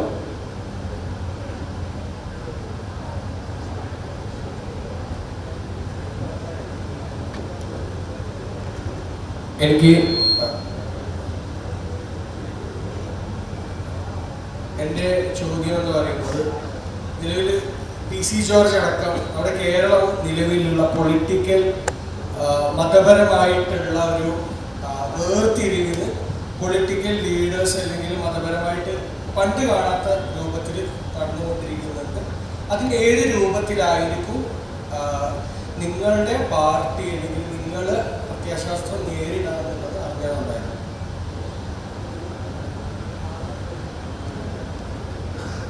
അതുപോലെയുള്ള പ്രവർത്തനങ്ങൾ സമൂഹം ഒറ്റപ്പെടുത്തുന്നതാണ്. കാരണം സാധാരണ രാഷ്ട്രീയത്തിലിപ്പോൾ ഞാൻ പറഞ്ഞില്ല, പന്നിയൻ രവീന്ദ്രൻ ഞങ്ങളൊക്കെ വ്യത്യസ്ത മുന്നണികളിലാണ് പ്രവർത്തിക്കുന്നതെങ്കിലും ഈ രാജ്യത്തിൻ്റെ മതേതരത്വത്തിൻ്റെ കാര്യത്തിൽ, മതസൗഹാർദ്ദത്തിൻ്റെ കാര്യത്തിൽ എല്ലാവരും ഒരുമിച്ച് നിൽക്കണം എന്നുള്ള അഭിപ്രായമാണ് ഞങ്ങൾക്കൊക്കെ. അതുകൊണ്ടാണല്ലോ ഇന്ത്യ മുന്നണിയൊക്കെ ഉണ്ടാക്കിയത്. വർഗീയതയ്ക്കെതിരായിട്ടുള്ള പോരാട്ടത്തിനാണ് ഇന്ത്യ മുന്നണി. അപ്പോൾ ഇവിടെ നമുക്ക് ചെയ്യേണ്ടത് ഈ PC ജോർജിനെ പോലുള്ളവർ ഇതുപോലത്തെ പ്രസ്താവന നടത്തുമ്പോൾ മുഖം നോക്കാതെ നടപടിയെടുക്കും. അതാണ് ഞാനൊരു കാര്യം പറഞ്ഞത്. ഞാൻ പറഞ്ഞു, മോച്ചേനെ അറസ്റ്റ് ചെയ്യാൻ കാണിച്ച താല്പര്യം എന്തുകൊണ്ട് PC ജോർജിൻ്റെ കാര്യത്തിൽ സ്വീകരിക്കുന്നില്ല എന്ന് ഞാനൊരു ചോദ്യം ചോദിച്ചു. ഞാൻ പറഞ്ഞതിൻ്റെ ആ ഉദ്ദേശശുദ്ധി അത് മനസ്സിലാക്കിക്കൊണ്ട് തന്നെയാണ് ഇങ്ങനെയുള്ളവരെ ഈ സമൂഹത്തിൽ എല്ലാവരും ചേർന്ന് ഒറ്റപ്പെടുത്തുന്നത്. കാരണം ഇത് കയ്യടിക്ക് വേണ്ടി പറയുന്ന കാര്യങ്ങളാണ്. അതുപോലെ തന്നെ സ്വന്തം കാര്യം നേടാൻ വേണ്ടിയിട്ടുള്ള ശ്രമങ്ങളാണ്. ഞാൻ പറയാം, ഇലക്ഷൻ ഇന്നല്ലെങ്കിൽ നാളെ കഴിയും. ഇലക്ഷനിൽ വിജയവും പരാജയവും. പക്ഷേ 4 വോട്ടിന് വേണ്ടി മതങ്ങൾ തെറി പറഞ്ഞ് ഇല്ലാത്ത കുറ്റങ്ങൾ ആരോപിക്കുന്ന പ്രവണത നമ്മുടെ സമൂഹത്തിൽ ഒരിക്കലും അനുവദിക്കരുത്. പാണക്കാട് തങ്ങന്മാരുടെ ഏറ്റവും വലിയൊരു പ്രാധാന്യം കൂടെ ഞാനും പന്നിയനും മുനിയനും ഒക്കെ ചൂണ്ടിക്കാണിച്ച ഒരേ കാര്യമാണ്. അതായത് അവർ മതസൗഹാർദ്ദത്തിന് വേണ്ടി നിലകൊള്ളും. സ്വന്തം ആരാധനാലയം തകർക്കപ്പെട്ടപ്പോൾ പോലും ആത്മസംയമനം പാലിച്ചു. അതൊക്കെയാണ് സമൂഹത്തിന് നൽകുന്ന സന്ദേശം എന്ന് പറയുന്നത്. അല്ലാതെ ജനം എപ്പോഴും അംഗീകരിക്കുന്നത് തങ്ങളുടെ സിദ്ധാന്തമാണ്. മറ്റ് പല സിദ്ധാന്തങ്ങളും ഇടയ്ക്ക് വന്നതൊക്കെ പൊളിഞ്ഞു പോയി. അന്നത്തെ തീവ്രവാദ പ്രസ്ഥാനമൊക്കെ പൊളിഞ്ഞു പോയി. തങ്ങളുടെ കുടുംബം കാണിച്ച ആ വിശാല മനസ്കതയെയാണ് കേരളത്തിലെ ജനങ്ങൾ അംഗീകരിക്കുക, അല്ലാതെ PC ജോർജിൻ്റെ നിലപാടിനെയല്ല. സാറോട് ചോദ്യം, PC ജോർജ് ഒരു മേൽവിലാസം ഉണ്ടാക്കാൻ വേണ്ടി പറയുന്ന കാര്യങ്ങളാണ് കൂടുതൽ കേരള രാഷ്ട്രീയത്തിൽ. പക്ഷേ CPM-ന്റെ പോളിറ്റ് ബ്യൂറോ അംഗം സഖാവ് A. വിജയരാഘവൻ നിരന്തരമായി മലപ്പുറം ജില്ലയിലെയും അതുപോലെ തന്നെ ഇവിടുത്തെ ന്യൂനപക്ഷ വിഭാഗങ്ങളെയും ഓരോ തെരഞ്ഞെടുപ്പ് കഴിയുമ്പോഴും പരാജയപ്പെടുമ്പോൾ നിരന്തരമായി പരിഹസിക്കുന്നു. ഇത് ഇതിനെ കൂട്ടായി എന്തുകൊണ്ട് താങ്കളെപ്പോലുള്ളവർ പ്രതികരിക്കുന്നില്ല? വളരെ പ്രധാനപ്പെട്ട അതിനെന്നെ കൊണ്ട് തന്നെ മറുപടി പറയാൻ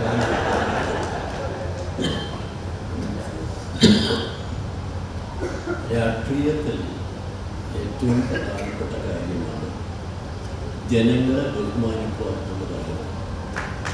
അതാണ് ഞാൻ പറയുന്നത്. ഒരു രാഷ്ട്രീയ നേതാവും ജനങ്ങളെ അധികാരിയല്ല, ജനങ്ങൾക്ക് മുകളിലല്ല. രാഷ്ട്രീയ നേതാക്കന്മാർ ജനങ്ങളെ ദാസന്മാരാണ്. അതുകൊണ്ട് രാഷ്ട്രീയ നേതാക്കന്മാർ നമ്മൾ ആരാണെന്ന കാര്യം അവർ സ്വയം ആലോചിക്കണമെന്നാണ് എനിക്ക് പറയാൻ. അതുകൊണ്ട് ഓരോ വ്യക്തിയെക്കുറിച്ചും ചോദ്യം എന്നോട് ദേവിയെ ചോദിക്കണം. എന്തിനാണ് നിങ്ങൾ കുടുംബകലം ഉണ്ടാക്കാൻ അവിടെ സുഹൃത്തെ മനസ്സിലല്ല പറയുന്നത്. അവിടെ ദേവി ചെയ്തൊരു കുടുംബകലത്തിൽ ഞാൻ ഭാഗമാവുന്നല്ലോ, അത്രേ പറയുന്നു.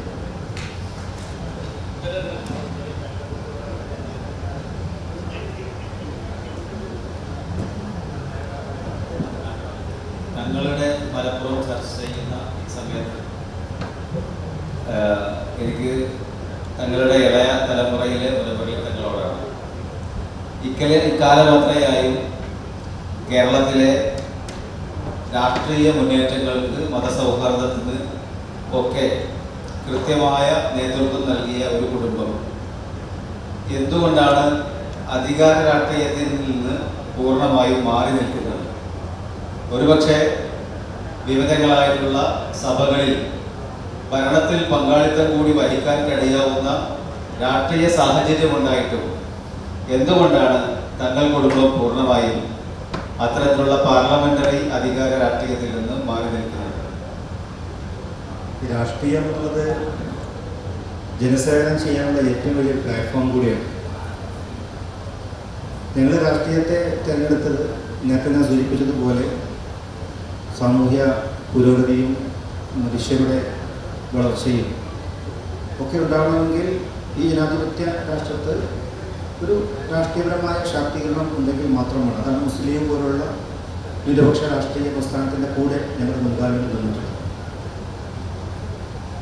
അത് നിൽക്കുമ്പോഴും എല്ലാവരും സ്വീകാര്യരായിട്ടുള്ള നേതാക്കളായിരുന്നു ഞങ്ങൾ പോവുക. പൂക്കോയത്തങ്ങൾ ജീവിച്ച കാലത്ത് അദ്ദേഹത്തെ തേടി എത്തിയവരും അതിൽ കക്ഷി രാഷ്ട്രീയ ഭേദം ഒന്നും ഉണ്ടായിരുന്നില്ല. വിവിധ മതവിശ്വാസികൾ വന്നിരുന്നു, വിവിധ രാഷ്ട്രീയക്കാർ വന്നിരുന്നു. എല്ലാ രാഷ്ട്രീയക്കാരും പ്രതിപക്ഷ ബഹുമാനത്തോടുകൂടി ഭരണപക്ഷത്തിരിക്കുമ്പോൾ പ്രതിപക്ഷ നേതാക്കന്മാർ വരുന്നു, പ്രതിപക്ഷത്തിരിക്കുമ്പോൾ ഭരണപക്ഷ നേതാക്കളൊക്കെ ഞങ്ങൾ ഗുരുവരെ കാണാൻ വന്നിട്ടുണ്ട്. അപ്പം രാഷ്ട്രീയം എന്നുള്ളത് അത് സ്പോർട്സ്മാൻ സ്പിരിറ്റ് കൂടി എടുക്കേണ്ട ഒന്നാണ്. രാഷ്ട്രീയത്തിൽ ഇരിക്കുമ്പോഴും എല്ലാവരും അൺഡിസ്പ്യൂട്ടഡ് ലീഡർ ആവുക എന്നുള്ള ഒരു വലിയ റിസ്ക് ഉണ്ട്. അതാണ് ഞങ്ങളുടെ പൂർവികരായിട്ടുള്ള ആളുകൾ ഏറ്റെടുത്തത്. അപ്പോൾ അവിടെ ഈ ഒരു ചോദ്യം പലപ്പോഴും മാധ്യമപ്രവർത്തകർക്ക് ചോദിക്കാറുണ്ട്. അപ്പോൾ ഉമറലി ശാബ്ദങ്ങൾ ഞങ്ങളെ ഒരു മക്കളെ തന്ന പോലെ എപ്പോഴും ഉപദേശിക്കാറുണ്ടായിരുന്നു. ഞാനെങ്കിലും വന്ന് പല മോഹങ്ങളും പറഞ്ഞ് ഇനിയിപ്പോൾ മത്സരിക്കാനെന്നൊക്കെ പറഞ്ഞു വന്നാൽ അവരോട് പറയണം, അത് ഞങ്ങളുടെ രാഷ്ട്രീയമല്ല. കാരണം വോട്ട് ചെയ്യുമ്പോൾ 100 വോട്ട് കിട്ടുമ്പോൾ 50 വോട്ട് എതിർ വോട്ട് ആയി വരും. അങ്ങനെ പോലും ഒരു എതിർപ്പ് ഞങ്ങളുടെ കുടുംബത്തിൽ ഉണ്ടാകരുത് എന്ന് അദ്ദേഹം ഞങ്ങളോട് ഒരു ഉപദേശമായി പറഞ്ഞിട്ടുണ്ടായിരുന്നു. അത് ഇന്നും തുടരുന്നു. ഇനിയും ഞങ്ങൾ അതേ നിലപാട് തന്നെയാണ്.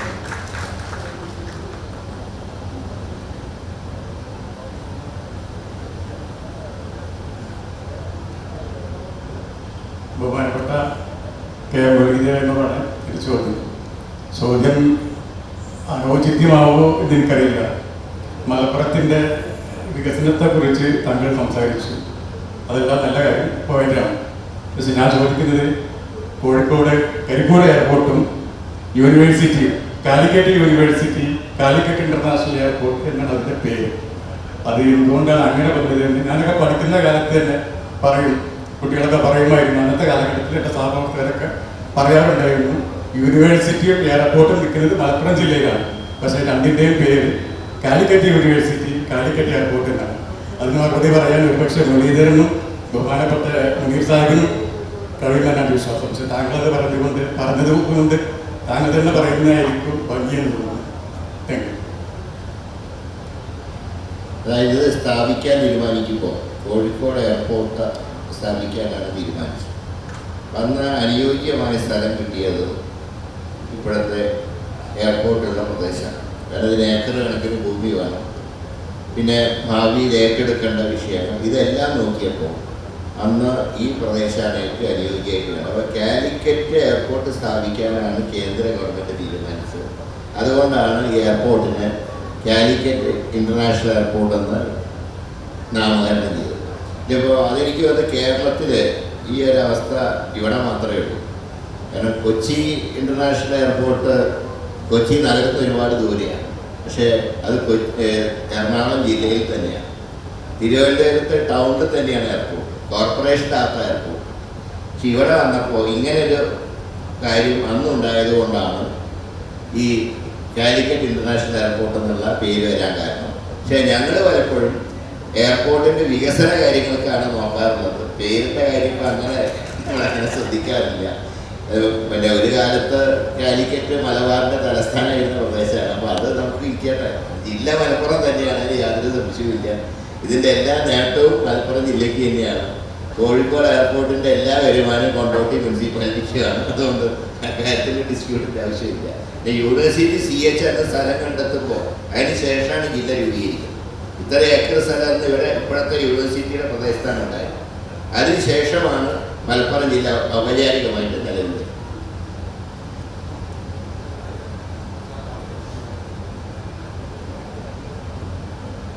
നമസ്കാരം. എനിക്ക് പണിയാൻ ഏട്ടനോടാ ചോദിക്കാറ്. അപ്പോൾ ഇവിടെ കൂടുതൽ സംസാരിച്ചത് മതേതരത്വവും മതസൗഹാർദ്ദവും ഒക്കെയാണ്. ഞാൻ മനസ്സിലാക്കുന്ന മതേതരത്വം എന്നത് ഒരു മതവിശ്വാസി ആയിരിക്കുമ്പോഴോ അല്ലെങ്കിൽ മതവിശ്വാസം ഇല്ലാതിരിക്കുമ്പോഴോ എല്ലാ മറ്റു മതങ്ങളെയും വിശ്വാസങ്ങളെയും അംഗീകരിക്കലും ബഹുമാനിക്കലുമാണ്. പക്ഷേ ഫേസ്ബുക്കിലും മറ്റു സമൂഹ മാധ്യമങ്ങൾ പലപ്പോഴും കാണാറുണ്ട് എല്ലാ മതങ്ങളെയും എതിർക്കുന്നതിനെ ഒരു മതേതരത്വമായി കാണിക്കുന്നത്. പലപ്പോഴും പിണറായി വിജയൻ പോലുള്ള നേതാക്കന്മാരെല്ലാം മതങ്ങളെ എതിർക്കുന്നതിനെ അവർ മതേതരത്വമായി ചിത്രീകരിക്കാറുണ്ട്. എന്താണ് കമ്മ്യൂണിസത്തിലെ മതേതരത്വം?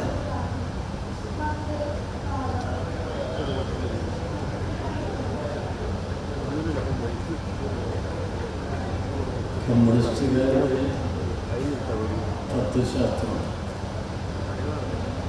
വളരെ കാലം മാർച്ച് 1840 അന്ന് ലോകത്തിൻ്റെ എല്ലാ ഭാഗത്തും മതങ്ങളൊക്കെ ഉണ്ടായിരുന്നു. മാർക്സ് ഒരിടത്തും മതങ്ങളെയോ മതവിശ്വാസങ്ങളെയോ എതിർത്തിട്ടില്ല. ഓരോരാളുടെയും വിശ്വാസം അദ്ദേഹത്തിൻ്റെ മനസ്സിൻ്റെ പൂർണ്ണത പോലെ. നിങ്ങളുടെ മനസ്സിലുള്ള ഭാരം ഇറക്കി വെക്കാൻ നിങ്ങൾ മതത്തെ ആശ്രയിക്കണം, അതിലൊരു തെറ്റുമില്ല.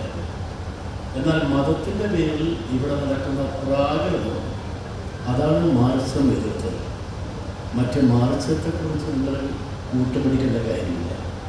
പിണറായി എന്ത് പറഞ്ഞു എന്നുള്ളത് എന്നോട് ചോദിക്കില്ല സുഹൃത്തെ, അത് പിണറായിയോട് ചോദിക്കണം. അവർ പിന്നെ ഫേസ്ബുക്കിൽ വരുന്ന മാത്രമല്ല. ഇപ്പം KM ശ്രദ്ധിച്ചോ, ഇപ്പം നമ്മൾ അന്ത്യചർച്ച നിങ്ങളെ കാണാനുണ്ടോ? അന്ത്യചർച്ചയിൽ വരുന്ന ഭാഷ നമുക്ക് ഉപയോഗിക്കാൻ പറ്റും. നമ്മൾ ആരെങ്കിലും രാഷ്ട്രീയക്കാർ നമ്മൾ പരസ്പരം എത്ര ബഹുമാനത്തോടെ പെരുമാറുന്നു. രാഷ്ട്രീയ നേതാക്കന്മാർ പട്ടി ചെറ്റ് എന്നൊക്കെ നമ്മുടെ TV പറയാം. കേട്ടപ്പം എൻ്റെ മനസ്സിൽ എന്തൊരു വിഷമമുണ്ടായി. മുമ്പ് എനിക്കൊരു അബദ്ധം പറ്റിയിരുന്നു, അതുകൊണ്ട് നിങ്ങളോട് പറയാം. ചർച്ചയിൽ നമ്മുടെ MM വസനായിരുന്നു കോൺഗ്രസ് പ്രതിനിധി, ഞാനുണ്ട്, CK പത്മനാഭൻ BJP. ആ ചർച്ചയിലിടയ്ക്ക് കുറച്ച് ചൂടായി സംസാരിക്കുമ്പോൾ ഞാൻ അസനോട് പറഞ്ഞു, നിൻ്റെ പാർട്ടി മലബാറിൽ നീ എന്ന് പറഞ്ഞാൽ സമപ്രായക്കാർക്ക് പറയാം, തിരുവിതാംകൂറിൽ നീ എന്ന് പറഞ്ഞാൽ മോശം. അത് പറഞ്ഞ് തീരും എനിക്ക് ബോധ്യമായി ഞാൻ തെറ്റ് പറഞ്ഞു. ഞാൻ അപ്പോഴും ഞാൻ പറഞ്ഞു ക്ഷമിക്കണം താങ്കൾ പറഞ്ഞു.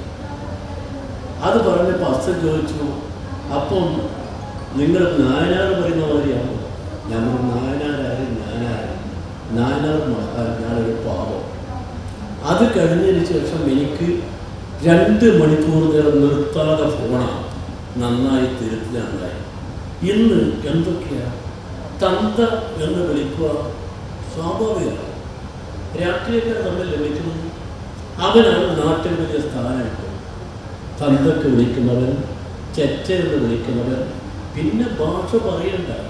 ഫുട്ബോൾ കളിക്കുന്ന പിള്ളേർ ഇത് ഭാഷ ഇതുപോലെ വിളിച്ചപ്പോൾ ഞാൻ ആ കുട്ടികളോട് അടുത്ത് വിളിച്ച് വെച്ച മോനെന്താ പറഞ്ഞത്? ഞാൻ ടി വി കേട്ടാ പറഞ്ഞത്. അത്ര പ്രചാരത്തിലാണ്.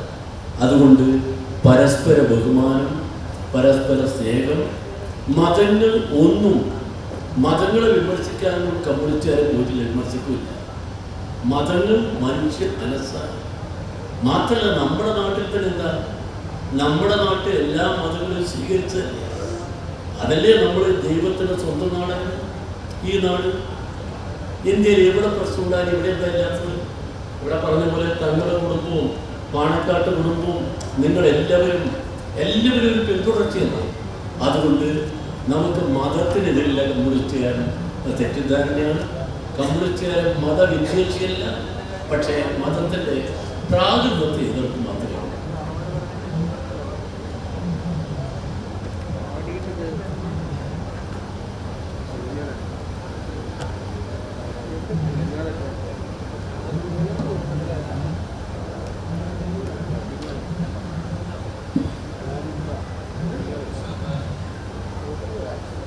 ആർക്കെങ്കിലും ചോദിക്കാനുണ്ടെങ്കിൽ ഇനിയും ചോദിക്കാം.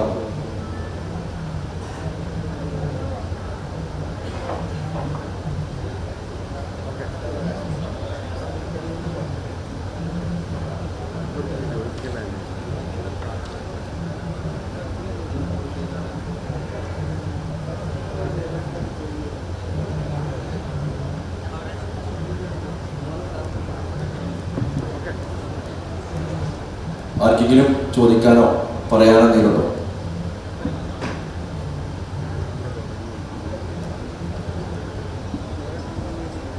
പ്രിയപ്പെട്ട പന്നീർ സാർ, UDF അധികാരത്തിൽ വരുമ്പോൾ പലപ്പോഴായി ഈ ജില്ല കേൾക്കുന്ന ഒരു പരിഹാസമാണ് കുഞ്ഞോല് കുഞ്ഞുമാണിക്കം കുഞ്ഞാപ്പ എന്നൊരു പദപ്രയോഗം. UDF അധികാരത്തിൽ വരുമ്പോഴൊക്കെ ഞങ്ങൾ പലപ്പോഴായി പല മേഖലകളിൽ നിന്ന് കേൾക്കുന്ന ഒരു സ്ഥിരം വാക്കുകളാണ്. ഇടതുപക്ഷം ഭരിക്കുമ്പോഴെങ്കിലും UDFിൻ്റെ കാലത്ത് ജില്ലക്ക് വാരിക്കോരി കൊടുക്കുന്നു എന്ന് പറയുമ്പോൾ LDF ഭരിക്കുന്ന കാലഘട്ടത്തിൽ ഈ ജില്ലയ്ക്ക് കിട്ടേണ്ട പലതും നിഷേധിക്കപ്പെടുന്ന ഒരു സ്ഥിതിവിശേഷം പലപ്പോഴായി ഉണ്ടാകാറ്. CPI എന്ന ഒരു മഹത്തായ സംഘടനയുടെ ദേശീയ നേതാവ് എന്ന നിലയിൽ അങ്ങയുടെ പ്രസ്ഥാനമെങ്കിലും ഈ ജില്ലയോട് മഹാമനസ്കത കാണിക്കണം എന്നാണ് സൂചിപ്പിക്കാനാണ്. കാരണം ഈ ജില്ല ന്യൂനപക്ഷ പിന്നോക്ക ജനവിഭാഗങ്ങൾ തിങ്ങിപ്പാർക്കുന്ന ഒരു പ്രദേശം എന്ന നിലയ്ക്ക് ഈ ജില്ലയ്ക്ക് അവകാശപ്പെട്ട കാര്യങ്ങൾ യഥാവിധി നിർവഹിക്കാൻ ഭരണകൂടങ്ങൾക്ക് കഴിയേണ്ടതുണ്ട്. ആ രീതിയിലുള്ള പോസിറ്റീവായ ചിന്തകളാണ് അങ്ങ് ഉൾപ്പെടെയുള്ള പ്രസ്ഥാനത്തിൻ്റെ ഭാഗത്തു നിന്ന് ഉണ്ടാവേണ്ടത്. അതിന് CPI മുന്നിൽ നിൽക്കുമെന്ന് ഞങ്ങൾ പ്രതീക്ഷിക്കുന്നു. താങ്കളുടെ ഒരു അഭിപ്രായം പ്രതീക്ഷിക്കുന്നു.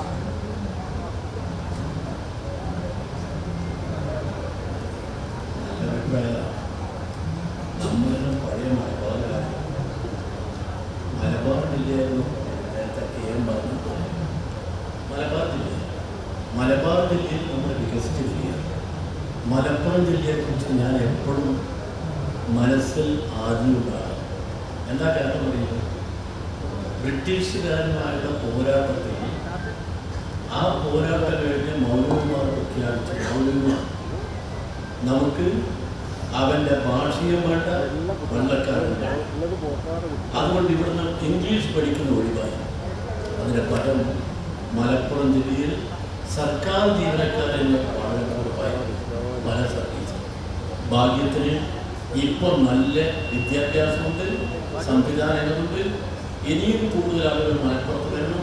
മാത്രമല്ല മലപ്പുറത്തെ സുഹൃത്തുക്കളോടൊക്കെ പറയാനുള്ളത്, സിവിൽ സർവീസിലേക്ക് നമ്മൾ പ്ലാൻ ചെയ്ത് ഒരുപാട് ആളുകളുടെ വിജയിപ്പിക്കണം.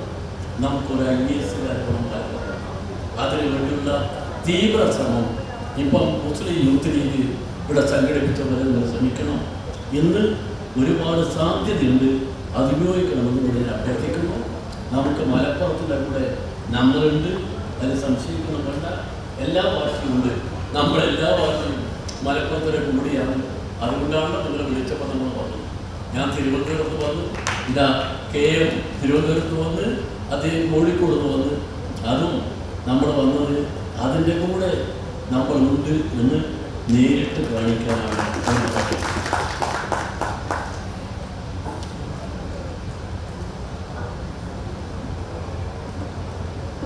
ഈ പുസ്തക പ്രകാശനത്തോടു കൂടി ചടങ്ങിന് സമാപനം.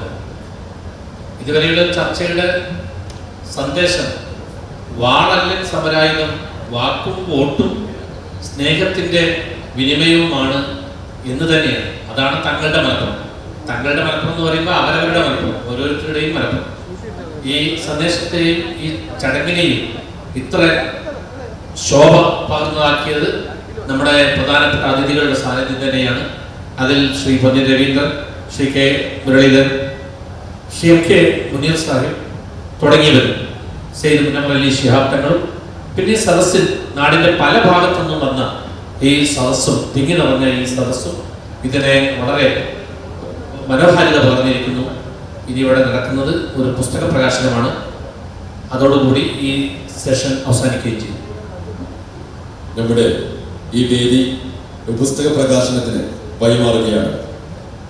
19-ാം നൂറ്റാണ്ടിൽ മലബാറിലെ ബ്രിട്ടീഷ് സാമ്രാജ്യത്വ ശക്തികളോട് നേർക്കുനേർ പോരാട്ടം നടത്തിയതിനാൽ ബ്രിട്ടീഷുകാരാൽ നാടുകടത്തപ്പെട്ട മമ്പുറം സെയ്ദ് ഫസൽ പൂക്കോയ തങ്ങളുടെ സമരോത്സുകമായ ജീവചരിത്രവും അറബ് ഓട്ടോമൻ രാഷ്ട്രീയത്തിലെ ഫസൽ തങ്ങളുടെ നിർണായകമായ പങ്കാളിത്തവും വിശകലനം ചെയ്യുന്ന മലയാളത്തിലെ പ്രഥമ പഠനത്തിന്റെ 2ാം പതിപ്പ് ഡോക്ടർ T സൈനുൽ ആബിദ് രചിച്ച മലബാർ മുതൽ ഇസ്താംബുൾ വരെ മമ്പുറം സെയ്ദ് ഫസൽ തങ്ങളുടെ രാഷ്ട്രീയ ദൈക്ഷണിക സഞ്ചാരങ്ങൾ doctor MK Muneer Sahib, K Muraleedharan, Shri പൊന്നിൻ രവീന്ദ്രൻ, ശ്രീ CP സൈദലവി, ശ്രീ പാണക്കാട് സെയ്ദ് മുനവർ അലി ശിഹാബ് തങ്ങൾ എന്നിവർ ഒരുമിച്ച് ഈ തങ്ങളുടെ മലപ്പുറം എന്ന ഈ സെഷനിൽ വെച്ച് പ്രകാശനം ചെയ്യുകയാണ്.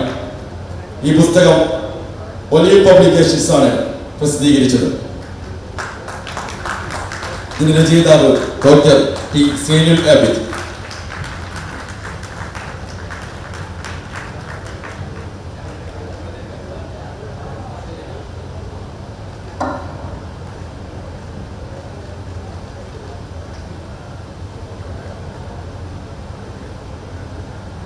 ഈ പുസ്തകത്തെക്കുറിച്ച് 19-ാം നൂറ്റാണ്ടിൽ മലബാറിലെ ബ്രിട്ടീഷ് സാമ്രാജ്യത്തോട് നേർക്കുനേർ പോരാട്ടം നടത്തിയതിനാൽ ബ്രിട്ടീഷുകാരെ നാടുകടത്തപ്പെട്ട മമ്പുറം സെയ്ദ് ഫസൽ പൂക്കോയ തങ്ങളുടെ സമരോത്സുകമായ ജീവചരിത്രവും അറബ് ഓട്ടോമൻ രാഷ്ട്രീയത്തിലെ ഫസൽ തങ്ങളുടെ നിർണായകമായ പങ്കാളിത്തവും വിശകലനം ചെയ്യുന്ന മലയാളത്തിലെ പ്രഥമ പഠനഗ്രന്ഥമാണ് ഇത്. നേരത്തെ ഇതിൻ്റെ 1ാം പതിപ്പ് വലിയ നിലയിൽ ആളുകൾ സ്വീകരിച്ചിരുന്നതാണ്. ഡോക്ടർ T സൈനുൽ ആബിദ് ഇതിനു വേണ്ടി നടത്തിയിട്ടുള്ള വലിയ പരിശ്രമങ്ങളുണ്ട്. ഇവിടെ നമ്മുടെ ചർച്ചയിൽ പറഞ്ഞതുപോലെ സെയ്ദ് ഫസൽ തങ്ങൾ ദളിതരോട് പറഞ്ഞത്, താൻ ആരെന്ന് ചോദിച്ചാൽ താൻ അവരോടും താൻ ആരെന്ന് ചോദിക്കുക എന്നാണ് പറഞ്ഞത്. അത്രക്ക് ദളിത് പിന്നാക്ക അധസ്ഥിത സമൂഹത്തിന് കൂടി ആത്മവിശ്വാസം പകർന്ന സാമൂഹിക പരിഷ്കർത്താവായിരുന്നു സെയ്ദ് ഫസൽ തങ്ങൾ. പിൽക്കാലത്ത് അദ്ദേഹം തുർക്കി ഖലീഫയുടെ ഗവർണർ വരെയായി സേവനമനുഷ്ഠിക്കുകയും ചെയ്തു. ഏതാണ്ട് 100 വയസ്സ് വരെ ജീവിച്ച ഒരു പ്രതിഭാശാലിയായിരുന്നു അദ്ദേഹം. ആ ഒരു പ്രതിഭാശാലിയുടെ ജീവിതമാണ് ഇവിടെ നമ്മൾ ചൂണ്ടിക്കാണിച്ചതുപോലെ മമ്പുറം മുതൽ ആരംഭിച്ചിട്ടുള്ള മലപ്പുറത്തിന്റെ ഒരു രാഷ്ട്രീയ മുഖം ജനാധിപത്യം വന്ന ശേഷമുള്ള സെയ്ദ് പാണക്കാട് PN പൂക്കോയ തങ്ങൾ, സെയ്ദ് സാദിഖ് അലി ശിഹാബ് തങ്ങൾ വരെ വന്നു നിൽക്കുന്ന രാഷ്ട്രീയ സാന്നിധ്യം, നേതൃത്വം, അതിന്റെ സാമൂഹിക സാംസ്കാരിക ആത്മീയ നേതൃത്വം, ഇതെല്ലാം ചേർന്ന ഒന്നിന്റെ ഏറ്റവും കാതലായ ഒരു മുഖമാണ് സെയ്ദ് ഫസൽ തങ്ങളെ കുറിച്ചുള്ള മലബാർ മുതൽ ഇസ്താംബുൾ വരെ എന്ന ഈ കൃതിയെ കൂടി നമ്മുടെ സാംസ്കാരിക സമുദായ സമൂഹം വരവേൽക്കുമെന്ന് പ്രതീക്ഷിച്ചുകൊണ്ട് താങ്ക് യു. മനോഹര